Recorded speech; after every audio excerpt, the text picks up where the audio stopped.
The galaxy was very old, and it was very tired. For many thousands of years, different species had fought for control. Wars rose, peace fell, and then wars rose again. Planets burned, fleets shattered, and entire cultures disappeared in the endless cycle. No one trusted anyone. Each race told their children, "Beware the others. They are monsters." The old hatred passed down, never questioned, always repeated. And then humans arrived. They came later than most, small in number, fragile in body. Many alien empires thought humans would be weak, another minor race to be used, traded, or crushed. But they were wrong. Humans were stubborn. Humans were hard to break. They made allies quickly. They learned quickly, and they fought like fire when they were pushed. Other species watched with suspicion. Some admired them. Some feared them. But one thing was clear. Humans were different. At the time of our story, the galaxy was standing at the edge of yet another war. A fragile truce had been written, but no one believed it would last. Fleets waited in orbit. Armies stood ready. Every leader expected betrayal. Every soldier expected orders to fight. In the middle of this fear, a rumor began to spread. At first, it was only whispers in dark rooms, only gossip across the stars. But soon, everyone heard the same strange words. The humans are gathering the cubs. The meaning was unclear. Some thought it meant humans were stealing the young of other species. Others thought humans were training them for war, raising them as soldiers. Still others feared that humans were using them as shields, holding them hostage to force peace. No one knew the truth, but the rumor spread like fire, and the more it spread, the more dangerous it became. Alien leaders gathered in secret chambers, voices sharp with anger. "Do the humans think we are fools?" hissed a reptilian lord, his scale fist striking the table. "They want to rule the galaxy by taking our children," roared a war chief whose people had lost 3 sons in the last war. "They smile with soft faces, but inside they are predators," muttered another, eyes cold as stone. Only a few dared ask the question that mattered most. What if it was not true? But in the galaxy, trust was weaker than glass. Few believed in kindness. Meanwhile, in the shadows of space, delegations were called. Neutral ground was chosen. Leaders from across the stars prepared to meet. The humans had invited them, promising answers, promising to show what the gathering of cubs truly meant. No one expected peace. They expected lies. They expected tricks. When the day came, fleets filled the sky of the neutral planet. Cruisers, battleships, carriers, all armed, all watching. On the ground, soldiers marched in long lines, carrying banners of their people. The humans were already waiting. They stood in front of a great dome, a structure built in only a few months. Tall, silver, and silent, it looked strange and alien even to alien eyes. Human soldiers guarded the entrance, standing shoulder to shoulder. They carried no heavy weapons, but their eyes were sharp and steady. The alien leaders studied them with suspicion. "Why are they so calm?" one whispered. "They hide something inside," said another. "They hide our children." The dome gave no answers. Its door stayed closed. No sound came from within, but the rumors had already poisoned the minds of the leaders. They saw the dome not as a place of peace, but as a trap. Each imagined their young behind those walls, frightened, alone, perhaps being shaped into something else. And so the anger grew. Inside their ships, commanders readied weapons. On the surface, bodyguards checked their blades and blasters. Any wrong move, any sign of threat, and the fragile truce would shatter into war again. The humans, however, did not move. They stood like statues. Their uniforms were plain, their boots covered in dust. But their presence was heavy, like a shield that could not be broken. And this This calm, this quiet confidence made the alien leaders even more nervous, because in the galaxy, no one gave without taking, no one protected without demand, no one sacrificed without reason. So what were the humans doing? What was inside the dome? Why had they gathered the cubs? The questions burned hotter with every moment. Delegates argued, some shouted, some nearly drew weapons. The air was thick with suspicion and hate. And yet, the humans did not explain. They only waited. It was this silence, more than anything else, that created fear. Because silence is the space where imagination grows. And in that silence, every leader imagined the worst.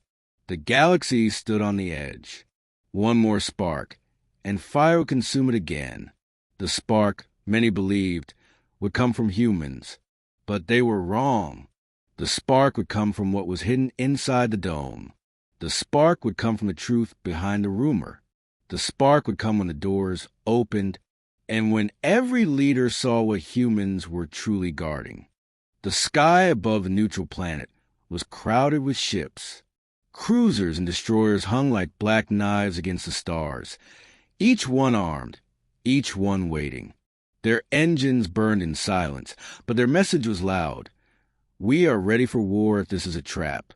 Down on the ground, the atmosphere was just as tense. Soldiers from dozens of species marched in formation. They carried banners of their homeworlds, each one painted with scars of ancient battles. No one smiled. No one trusted the peace. At the center of all this stood the dome, silver, silent, and mysterious. Human soldiers guarded the entrance with calm discipline, eyes forward, hands steady. They did not speak. They did not explain. Their silence was a wall stronger than any metal. And now, one by one, the alien leaders arrived. The first to step out was High Lord Krezk of Azerthi. His scaled body shimmered under the weak sunlight, and his tail scraped the stone floor with each step. He was famous for his cruelty, feared even by his allies. He narrowed his yellow eyes at the dome. The humans build prisons, he hissed, and they call them sanctuaries. Behind him, his guards clutched their rifles tighter. The second delegate was Chancellor Orlai of the Valari, a species with wings of glass and voices like music. She gazed at the humans with cold suspicion. Her people had suffered badly in the last war, and she carried those scars with pride. We trusted once, she whispered, her tone soft but sharp. Never again. Next came Warlord Dragon, a giant armored beast whose people lived only for battle. He sneered at the human soldiers and cracked his massive fists. His booming voice shook the air. If my cubs are inside, he growled, then no wall, no soldier, no army will stop me from tearing them free. One after another, leaders gathered before the dome. Some came in sleek machines, others carried by palanquins of servants. Still others walked in heavy armor that clanged with every step. Each leader carried suspicion. Each one carried hate. But more than anything, each one carried fear. Because in the heart of every parent, no matter the species, there is a single truth. Their children are their future. And the rumor said humans had taken that future. The human commander finally stepped forward. His name was not known to most. He was dressed in plain uniform, no decoration, no jewels, no crown. He was not there to impress. He was only there to stand. Welcome, he said simply. His voice was calm, steady, not weak, not proud, just steady. The alien leaders bristled at the word. Welcome. To them it felt like mockery. Lord Krezk's tail slammed against the floor. Do not play games, human. We know what you hide. We know what is inside that dome. The commander did not flinch. His eyes remained still. Do you, he asked. The question struck harder than any weapon. The leaders shifted uneasily. They did not like to admit. They did not know. They only had fear, not proof. The doors of the dome remained closed. The human soldiers did not move. The waiting stretched longer, heavier. Every second felt like a blade pressing against the skin. At last, Chancellor Orlai spoke, her wings shimmering with tension. "If you hold our cubs inside, then you have broken every law of peace. Show us, or we will tear this planet apart." The commander looked at her, then at the others. His voice was quiet, but it carried through the crowd. "You came here for answers. You will have them, but you must see with your own eyes, not with your fear." The alien warlord Dragon roared, shaking the ground. "Enough riddles. Open the doors, or I will smash them down myself." His soldiers growled behind him, eager for battle. For a moment, weapons glowed, claws flexed, and blood was nearly drawn. But the humans did not raise their weapons. They only stood firm, like mountains before a storm. Their calm was unnatural, almost unsettling. Because in a galaxy built on fear, no one expected calm. Finally, a low hum filled the air. The dome's great doors began to open. The sound echoed across the plain like thunder. The alien leaders leaned forward, every eye locked on the widening gap. Shadows shifted within. Bright light spilled out. And then silence. No armies marched out. No weapons pointed outward. Instead, soft sounds emerged. High voices. Small laughter. The leaders froze. It was the sound of children. Confusion swept through the crowd. Could it be true? Was it possible?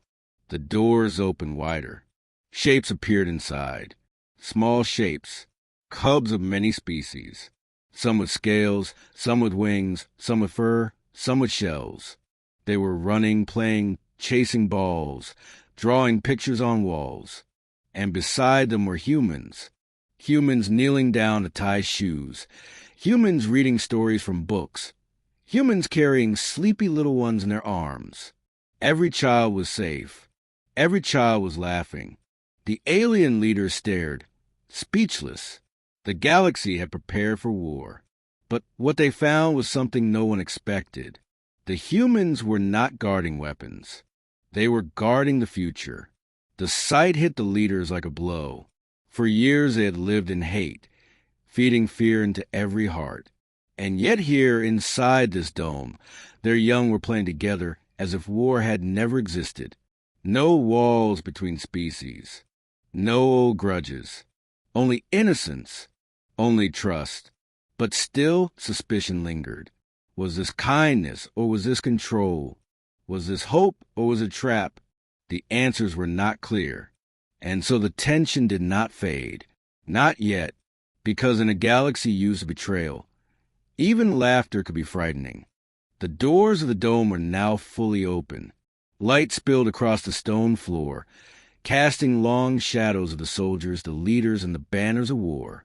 The air was heavy with silence, as if the galaxy itself was holding its breath.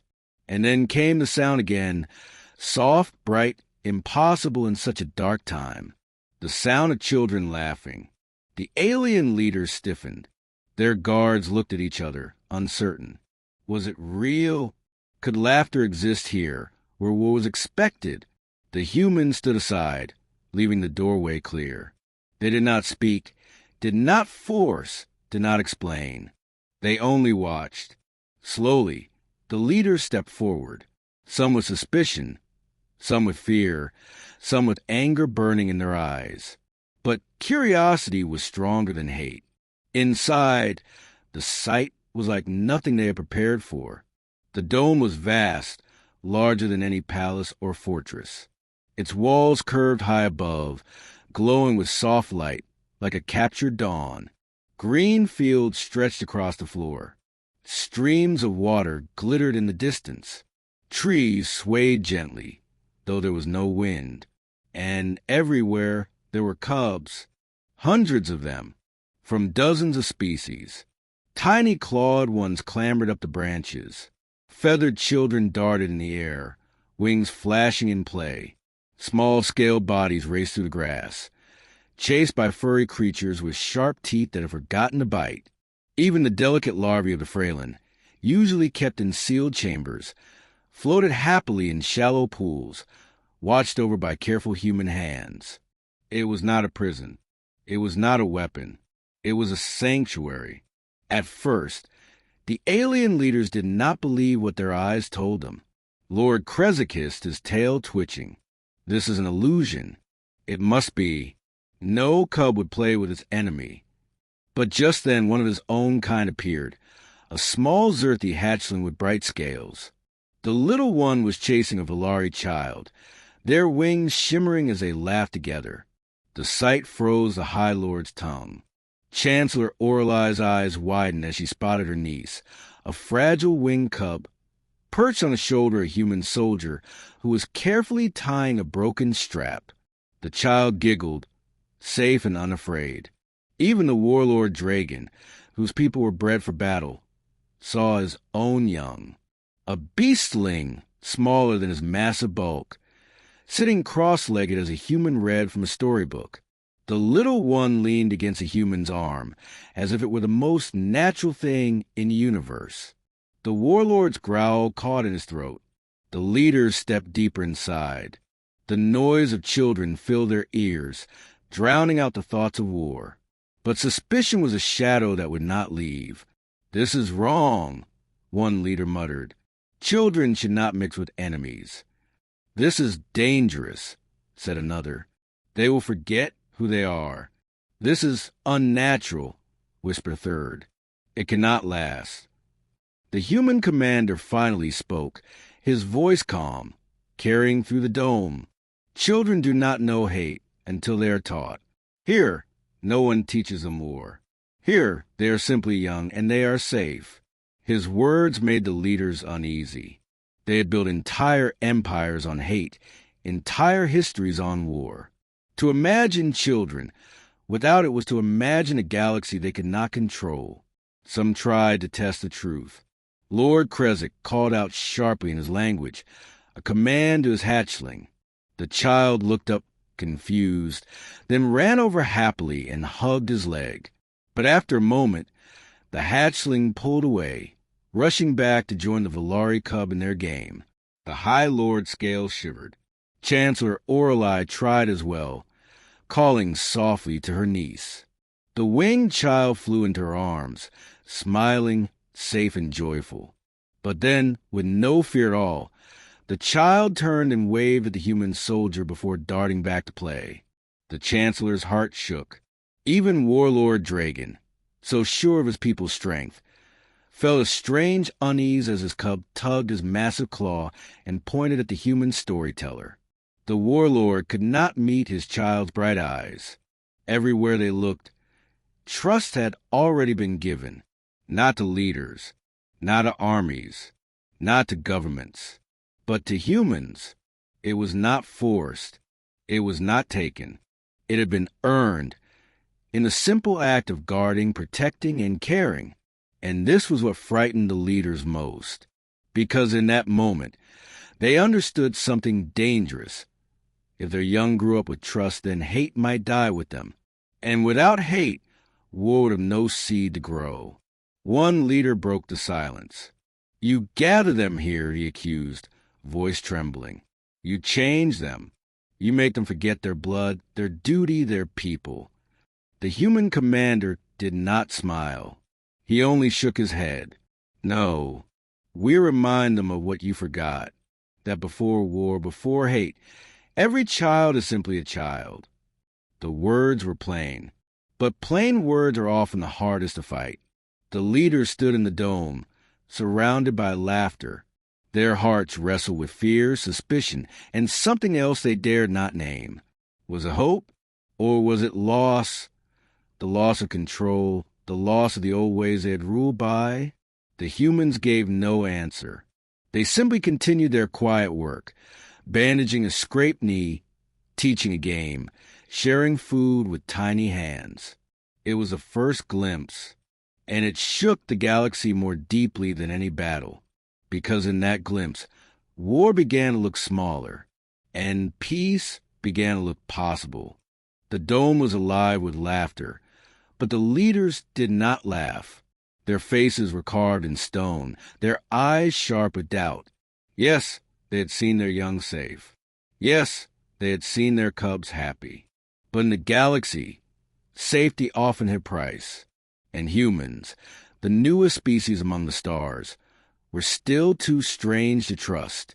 The leaders gathered in a circle at the edge of the dome. They lowered their voices, but their anger was not hidden. "This is a trick," Lord Kresik hissed, his scaled jaw tight. "They show us smiles, but their hands are on the future." Chancellor Orelai folded her shining wings close. "You saw it yourself. The cubs returned to them, even after we call. Already their loyalty is divided." Warlord Dragon growled, claws scraping against the metal floor. "Divided? No," claimed. "The humans shaped them like clay. They raised them to obey. I will not allow my bloodline to be forged into servants." The others nodded, voices rising like a storm. From the corner of the hall, the human commander watched silently. He did not interrupt, did not argue. He let the words strike like arrows. But he did not bend. At last he spoke. His voice was calm, steady, as though it came from solid ground. "You fear because you measure us by your own ways. You think we take because you would take. You think we shape because you would shape. But we do not own them. We only guard them." His words fell into the circle like stones into deep water. Lord Kresik's tail lashed. "Guard? You call this guarding? You built walls around them. You placed them in your hands. That is not guarding human. That is control." The commander's eyes did not flinch. "Guarding means to stand between danger and the helpless. Guarding means to bleed so others do not bleed. That is what we do." But the words did not satisfy. For the leaders, suspicion was more comfortable than trust. As the arguments burned, the cubs continued to play. Their voices floated through the air, innocent, carefree, untouched by the storm gathering among their elders. Some leaders turned their heads, pretending not to hear. Others watched with narrowed eyes, anger mixing with something they could not name, because in those voices, in that laughter, was a truth they had long forgotten. Once, before centuries of hate, their own people's children had laughed that way. One leader broke from the circle. His name was General Threx of the Vorn, a thin, insectoid figure with sharp limbs. His species had lost entire colonies in past wars, and he carried bitterness like a weapon. He stepped forward, pointing at the dome with a jagged claw. "Do you not see? This is their strategy. They plant seeds in our young so that in 10 years, 20 years, they will rise not as Earthi, not as Valari, not as Dragon's warriors, but as human allies. The galaxy will fall without a single shot fired." Murmurs of agreement spread quickly. Fear feeds on fear. The commander raised his head, but his reply was cut short as Chancellor Orelai spoke, her voice trembling like breaking glass. "And if you are wrong, what if this kindness is real? Would we not be fools to destroy it?" The words hung in the air. For a heartbeat, no one answered, because deep inside, each leader felt the same wound. What if the humans were not deceiving them? What if the humans were only doing what none of them had dared to do, protecting the children of their enemies? The thought was more terrifying than betrayal. Still, suspicion was stronger. Dragon roared, his voice echoing through the dome. "Do not be blind. This is not peace. It is poison. I will not watch my cub call a human protector while forgetting the blood of my people." His massive form towered above the others. His words carried weight, and yet at the edges of his fury, there was fear, not of humans, but of losing what he thought was his alone. The commander finally stepped forward, placing himself between the leaders and the children's laughter. "If you call it poison," he said softly, "then we are poison too. Because when danger comes, We do not ask which child belongs to which world. We stand in front of all of them, and we bleed for all of them. The dome fell silent again. The leaders looked at one another, caught between fear and truth. Their claws, wings, and scaled hands trembled with the weight of choice. But suspicion, old and deep, was hard to kill. Words are wind, Lord Kresik spat. Let us see how much blood your kind truly gives when tested. His meaning was clear. He would not believe promises. Only proof. The others nodded, some in agreement, some in hesitation. But none were ready to lay down their fear. The cubs kept laughing. The humans kept watching. But in the air, the storm was building. The leaders had seen the first glimpse, but their hearts refused to believe. Suspicion remained, and with it, the shadow of war still lingered. The air inside the dome grew heavy. The laughter of the cubs still echoed, but it no longer felt light. It felt fragile, like glass stretched too thin, ready to shatter at the slightest strike. The alien leaders stood together, suspicion still burning like fire in their chests. Each one had seen their young alive, safe, happy, and yet, instead of comfort, it had only sharpened their fears. They had come expecting lies, and lies were easier to believe than truth. At the center of them all, the human commander stood with calm eyes. He had not raised his voice, had not brandished weapons, had not shown force. But his stillness was more dangerous than armies, because the leaders could not read him. And what they could not read, they feared. Lord Kresik was the first to break the silence. His tail lashed the floor, his scales bristling with rage. Enough of the charade. You think us blind? You think us weak? You hold our young here like treasures, but treasures locked away are still hostages. He pointed a claw at the commander. You call it guarding, but I call it stealing. Give them back, or face the blade of every empire here. The dome trembled with his words. Guards shifted, weapons hummed with restrained power. The commander's reply was simple. They were never ours to keep. They are here because their safety was at risk in your endless wars. They will walk back into your arms when you let them. Until then, we guard. The answer only enraged Kresik further. Chancellor Orelai stepped forward, her glassy wings quivering. Her voice was sharp, her words cutting. You speak as if you alone understand safety. You humans are not saints. You have fought wars too. You have spilled blood for your own. What makes you worthy to guard what is not yours? The commander met her gaze without flinching. Nothing makes us worthy. We choose to stand, not because we are greater, but because no one else would. That is the only difference. His words were plain, and that plainness unsettled the leaders more than arrogance ever could. Warlord Dragon's patience broke. The massive beast strode forward, towering over the commander, his shadow stretching across the floor. His armored fists clenched, claws scraping the metal with sparks. You think to shame us with your silence? You think to humble us with your words? No, I see the truth. You raise my cub to respect you more than me. You steal his loyalty with soft lies and gentle hands. That is worse than chains. That is slavery disguised as kindness. His roar shook the walls. His soldiers mirrored his fury, their weapons buzzing with deadly intent. For the first time, the dome's children looked up, their games paused, their laughter fading into nervous silence. Tiny eyes watched their elders with confusion. Fear began to bloom. And in that fragile moment, everything could have collapsed. The commander lifted a hand, not to fight, but to hold the silence. No, he said quietly, not slavery. Choice. We do not demand loyalty. We do not teach obedience. We only stand between them and harm. That is all. But Dragon was not calmed. His growl deepened, vibrating through the chamber.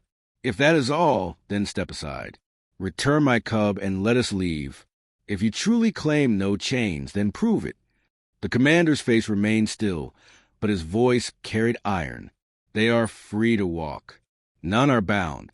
But if you take them back only to teach them hate, then you will undo what they have found here. And that, warlord, I will not allow. The words fell like thunder. For the first time, the human's voice carried challenge. The leaders stiffened. They had expected weakness or arrogance, but not this. Not defiance spoken so softly, so firmly. Weapons hummed louder. Claws flexed. Wings spread wide. It was no longer debate. It was the edge of battle. Chancellor Orlai's voice cracked with fear and fury. This is the proof. They will not let go. They mean to claim them forever. Lord Kresik raised his arm high. Then let us tear down this illusion and take what is ours. The guards surged forward, their eyes locked on the humans. The dome, once filled with laughter, now pulsed with the heartbeat of war. But the humans did not move. Not one. They did not raise their weapons, though each was trained to fight. They did not threaten, though the odds stood against them. They stood in formation, a wall of calm flesh and bone. Their stillness screamed louder than war cries. And then the commander spoke once more. You have seen them play. You have seen them safe. If you destroy this dome now, you will not be rescuing your children. You will be teaching them that their safety means nothing. You will show them that their trust is worth less than your pride. That is the lesson you bring. We will not help you teach it. The words struck harder than any weapon. Some leaders faltered, doubt creeping into their eyes. But pride is a chain, and none would break it so easily. Warlord Dragon roared again, his fury drowning reason. He raised his massive arm high, claws ready to strike the human commander down. And that was the moment everything cracked. The cub screamed. They did not scream in hate or betrayal. They screamed in fear. Dozens of voices, hundreds of voices, rising together in terror as they saw their parents, their leaders, ready to tear apart the humans who had kept them safe. Tiny bodies rushed forward instinctively. The Xerthi hatchling clung to the leg of a human soldier. The Valari child spread fragile wings to shield her caretaker. Even Dragon's own cub threw himself between his father's claw and the commander's chest, arms wide, eyes full of tears. The leaders froze. The warlord's claw trembled inches from his own child's head. Silence fell like a blade. The leaders stared, not at the humans, but at their children. The very children they feared would forget them. The very children they accused the humans of stealing. And yet those children, in their purest fear, had chosen, not with words, not with oaths, but with action. They had run to the humans. The commander did not move. His eyes stayed locked on Dragon's. This is not our doing, he said quietly. This is theirs, their choice. They know who kept them safe. They know who stood between them and fear. If you cannot accept that, then strike me now. Strike me, even if your child is in the way. Strike me, and show them that hate matters more than love. The dome was silent, but for the trembling breath of hundreds of younglings. Dragon's claw shook, his chest heaved, his eyes burned, but he could not strike. None of them could, because in that moment, the leader saw the truth. The humans had not taken loyalty. They had earned trust. And yet, suspicion did not vanish, for pride dies slowly, and fear, once planted, grows deep roots. Lord Kresik hissed, retreating a step. They have bewitched them. This is not trust. It is manipulation. We must not be fooled. Chancellor Orlai's voice wavered, torn between fear and awe. Or perhaps it is we who are fooled by our own hate. The leaders stood divided, teetering between violence and surrender, between fear and truth. And in that fragile pause, the dome shivered. A sound echoed from deep within its walls. Not laughter, not argument. A roar. Something else had entered the sanctuary. Something that did not belong. The cub screamed again, not in fear of war, but in fear of something far worse. The humans turned, eyes sharp, weapons finally raised. The confrontation was not over. It was only beginning. The roar shook the dome. It was not the cry of a child, not the voice of any leader, but something primal, something wild. The alien leaders turned sharply, eyes narrowing. Their guard shifted uneasily, weapons raised, scanning the fields of the sanctuary. The cubs clung to their human caretakers, fear returning like a crashing wave. Another roar, closer this time. It was deep, guttural, full of hunger. Then the ground trembled. From the shadows of the artificial forest within the dome, a beast emerged. It was massive, taller than humans, heavier than any soldier present. Its body was plated in black chitin, its mouth a ring of snapping mandibles. Rows of burning red eyes gleamed as it advanced. Its claws dug into the soil, tearing it like paper. The delegates gasped. Even the fiercest among them knew the creature, a raw predator, banned from most systems, used only as war beasts by the most desperate armies. It had no place here. Impossible, Chancellor Orlai whispered, her wings trembling. How did it get inside? No answer came, only the low growl of the predator as it fixed its eyes on the smallest and weakest cubs huddled together. The alien guards hesitated. They had weapons. They had training. But their orders were clear. Do not fire inside the dome. Do not risk their young. One stray shot, one wild blast, and their own cubs could die. The leaders shouted commands, but confusion spread like fire. None dared risk their own child. None dared act first. The beast roared again and lunged. The cubs screamed, and the humans moved. It happened in a heartbeat. A line of human soldiers surged forward, weapons drawn, but muzzles pointed away from the cubs. They did not fire. They charged barehanded into the path of the predator. One dove low, ramming a shoulder into its foreleg. Another leapt high, driving a steel blade into the creature's eye. Two more slammed their rifles across its mandibles, prying them open, keeping them from snapping shut on the fleeing children. The beast shrieked, thrashing violently. Humans flew like broken dolls, some crashing against the walls. Yet more soldiers rushed forward, filling the gap, forming a wall of flesh and blood between the cubs and death. They did not retreat. They did not pause. They bled, but they did not break. The alien leaders stood frozen. Their guards stood frozen. None of them moved to help. It was the humans who threw themselves into claws and teeth. It was the humans who fought not with distance, but with their bodies. One soldier clung to the beast's back, stabbing again and again, drawing shrieks of fury. Another tackled its leg, bones snapping under the weight, but still holding, still slowing its charge. A human sergeant shouted over the chaos, "Protect the cubs! Shield them!" Instantly, others formed a ring around the children, crouching low, their own bodies a barrier. Tiny hands gripped at their uniforms, wide eyes staring at blood and bravery. The predator roared, slamming one soldier to ground. Mandibles clamped down, tearing flesh. A scream cut short. The cubs wailed in horror. But the human line did not break. Instead, another stepped into the fallen soldier's place, teeth gritted, blade flashing. One alien leader finally whispered the truth aloud. They fight as if these cubs are their own. The commander himself entered the fray. He was not tall, not armor like the warlord, not scale like the lords, not winged like the chancellor. He was only human. Yet he leapt onto the beast with nothing but a combat knife. He climbed its carapace, slicing deep into the joints, forcing shrieks of pain. His hands bled, his armor tore, but he did not stop. The predator reared back, trying to shake him off.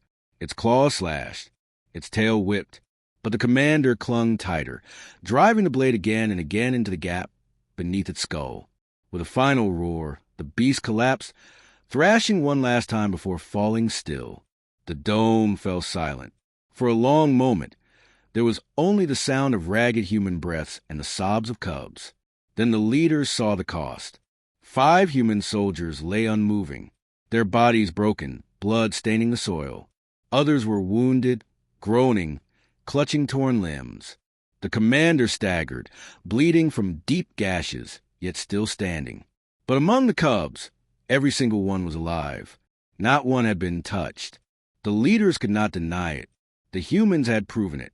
Lord Kresek's voice broke the silence, though weaker than before. Why? Why would you do this? They are not yours. They are not your blood. The commander wiped blood from his face, his eyes hard but his voice calm. They are children. That is enough. The words struck deeper than any blade. The cubs rushed forward, tears streaming, throwing themselves into the arms of their human protectors. Tiny claws, wings, fur, and scales wrapped around wounded soldiers. The children cried, not for themselves, but for the humans who had shielded them. And the leaders watched, hearts caught between pride and shame. They had prepared for betrayal. They had expected control. They had armed themselves for lies. But what they saw instead was sacrifice. Humans had stood where no one else had moved. Humans had bled where no one else dared. Yet suspicion, though broken, did not vanish. Warlord Dragon's voice rumbled low, but not as loud as before. You fight well. You bleed well. But how do we know this is not another performance? How do we know this was not staged? His own cub turned on him, eyes wet with tears. Father, no. They saved me. They saved us all. The words silenced even the warlord. Chancellor Orelai's wings trembled. She looked at her niece, safe, clutching the hand of a wounded human soldier. And in that moment, her suspicion cracked. This was no performance, she whispered. This was truth. But truth is not enough to erase centuries of war. The leaders turned to one another, voices low, uncertain. They bleed for our cubs, yes. But what does it mean? They prove they care. But do they care too much? Will the young grow to love them more than us? The questions swirled, but none had answers. The humans did not argue. They did not shout. They did not demand gratitude. They simply continued their work, binding wounds, comforting children, carrying the smallest back to safety. They did not ask for thanks. They did not ask for loyalty. They only kept guarding. And that was the proof. Not the fight, not the blood, but the quiet after, the way the humans still stood between danger and innocence, even when broken, even when doubted. The leaders could not deny it. The galaxy could not deny it. Peace did not come from treaties. It did not come from words. It came from proof. Proof written in blood. Proof carried in the arms of children who no longer feared. Proof that when death came, humans had stood in its jaws and refused to move. But proof is only the beginning. The leaders were shaken but not united. Some saw hope.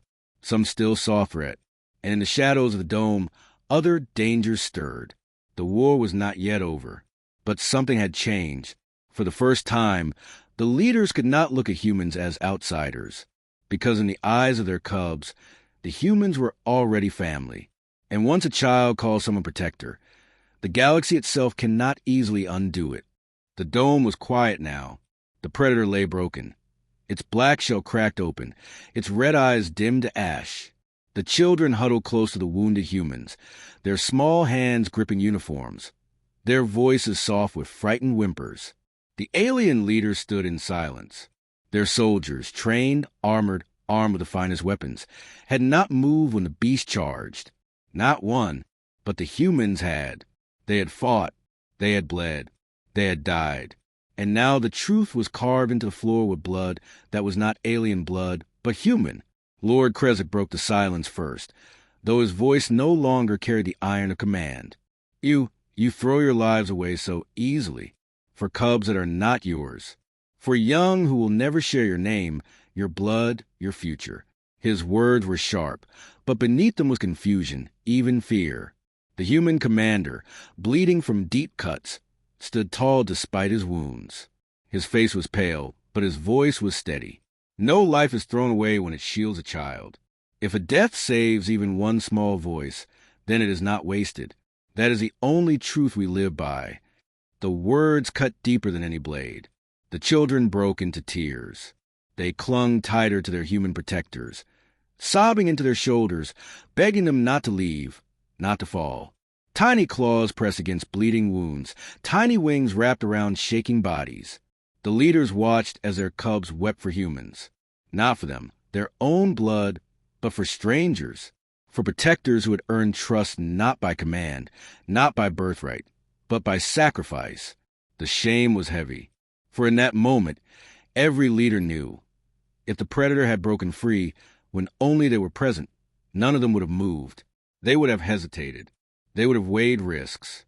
They would have protected their own blood only. But humans had not hesitated. Humans had not chosen one over another. Humans had stood for all. Chancellor Orelai's voice trembled as she looked at her niece, who refused to release the hand of a wounded soldier. All these years, she whispered, we thought peace was impossible. We thought it could only be bought with fear or forced with strength. But here it is. Her words carried no pride, only wonder. Warlord Dragon growled low, but his eyes softened as his cub wrapped small arms around Soldier's waist, refusing to let go. The warlord's massive claw, once raised to strike, now hung useless at his side. I do not understand you, he rumbled, but I cannot deny what I have seen. You fight for those who are not your own. My people have never done such a thing. Perhaps we are the weaker for it. The admission from the warlord was more shocking than any roar. Lord Kresik tried to cling to anger, his tail lashing, his scale face twisted. This changes nothing. They are still dangerous. If the cubs grow too close to them, they will forget their heritage. They will forget their people. The commander turned his weary eyes to him. No, they will remember more. They will remember that when danger came, no flag, no banner, no empire stood for them. Only people did. They will remember unity, not division. The words rang through the dome like a bell. The leaders looked at one another. Suspicion still lingered in their hearts, but was weaker now, wounded like the beast that had fallen, because the cubs had already chosen, and the cubs could not be forced to unchoose. Slowly, the children calmed. Some were carried by humans back to their alien parents. Some ran forward on their own, arms open, voices bright with relief. But none went without looking back. Every cub glanced over their shoulder to the humans who had saved them. Every small face carried the same truth. Trust had been given, and it could not be undone. The leaders felt the weight of that gaze. They had lost something, and yet, perhaps, they had gained more. The human commander raised his hand, blood dripping from his fingers. His voice was not commanding, not demanding. It was tired, but it carried a strange strength. We do not ask you to trust us today. We do not ask you to forget your fear. But you have seen with your own eyes. When death came, we did not move aside. We did not choose. We stood for all. He looked at the leaders, one by one. Peace will not come from treaties. It will not come from signatures. It will come when you see that your children are safe with us, and when you choose to make them safe with each other. His words struck deep. They were not promises. They were not bargains. They were only truth. The leaders lowered their heads, not in full surrender, not in full agreement, but in recognition. Something had shifted. For centuries, war had been the only language spoken. But now, another language had been shown. One older, one simpler, one stronger.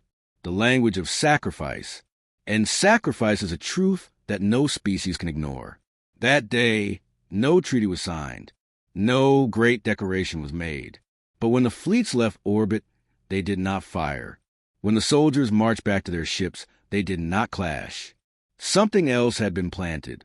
Not trust. Not yet, but something like the seed of trust. And seeds, once planted, can grow. In the weeks that followed, word spread across the galaxy. Tales of the dome, of the predator, of the humans who bled to shield alien cubs. At first, many scoffed. Many dismissed it as lies, as propaganda. But then they heard the same story again and again, from Xerthi cubs, from Valari younglings, from beastlings of Dragon's people. Different species, different worlds, all telling the same tale. When the monster came, the humans stood in front of us. They did not run. They did not choose. They saved us. The galaxy listened. And slowly, disbelief began to break. For the first time in living memory, the leaders of many empires called for dialogue. Not because of treaties, not because of weapons, but because their children demanded it. Children who had laughed together, played together, survived together. Children who looked at their parents and asked, "Why do we hate when a human showed us love?" No leader could answer. The dome remained, not as a prison, not as a secret, but as a sanctuary. More cubs came, sent not out of fear, but out of hope. Humans continued their work, watching, guarding, never asking for reward. The galaxy began to change, not fast, not without struggle, but steadily, because the cubs carried a new lesson, a lesson written not in history books, but in blood and sacrifice. A lesson that said, peace is not made by words. Peace is made by actions. And so, when historians would later write of this time, they would not speak first of treaties or armies. They would speak of the day when war nearly returned, but was stopped by something simple, something powerful. They would write, peace came when they saw humans guarding all the cubs,